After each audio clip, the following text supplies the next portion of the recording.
ಏನು ಕ್ಲಾರಿಫೈ? ನಿಮ್ಮ ಕಾಲದಲ್ಲಿ ಗುಂಡು ಹೊಡೆದ್ರೆ ಗುಂಡು, ನಮ್ಮ ಕಾಲದಲ್ಲಿ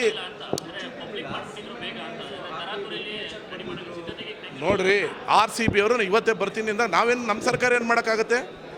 ಹೇಳ್ಬೇಕಾಗಿತ್ತು RCB ಅವರು 2 ದಿನ ಬಿಟ್ಟು ಬನ್ನಿ ಅಂತ. ನಾವೇನು ಮಾಡೋಕ್ಕಾಗತ್ತೆ?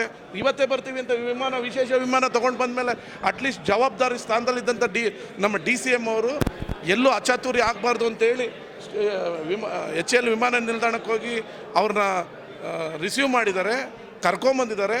ಅವರೇ ಉಸ್ತುವಾರಿ ಅಂದರೆ ನೀವು ಸೆಕ್ಯೂರಿಟಿ ಕೊಟ್ಟವ್ರನ್ನೇ ಬೈಕೊಂಡು ಓಡಾಡ್ಬಿಟ್ರೆ ರಾಜಕಾರಣ ಅಂದರೆ ಬೈಯೋದಲ್ಲ ರೀ. ಇದರಲ್ಲಿ ಏನು ಕ್ರೆಡಿಟು? DK ಶಿವಕುಮಾರ್ RCB ಅವ್ರ ಜೊತೆ ಹೋಗಿ ಫೋಟೋ ತೊಗೊಳ್ಸ್ಕೊಳ್ಳೋ ಕ್ರೆಡಿಟ? ಈ ರಾಜ್ಯದ 7 ಕೋಟಿ ಜನ ಅವರ ಮತ್ತು ಸಿದ್ದರಾಮಯ್ಯ ಅವರ ನಾಯಕತ್ವವನ್ನು ನಂಬಿ ಓಟ್ ಹಾಕಿದರೆ 138 ಸ್ಥಾನ ಬಂದಿದೆ. RCB ಅವ್ರ ಜೊತೆ ಫೋಟೋ ತಗೊಳ್ಳೋದಕ್ಕೆ DK ಶಿವಕುಮಾರ್ಗೇನು ಶೋಕಿನಾ? ಏನು BJP ಅವ್ರಿಗೇನು ಮಾನ ಮರ್ಯಾದೆ ಇಲ್ವಾ?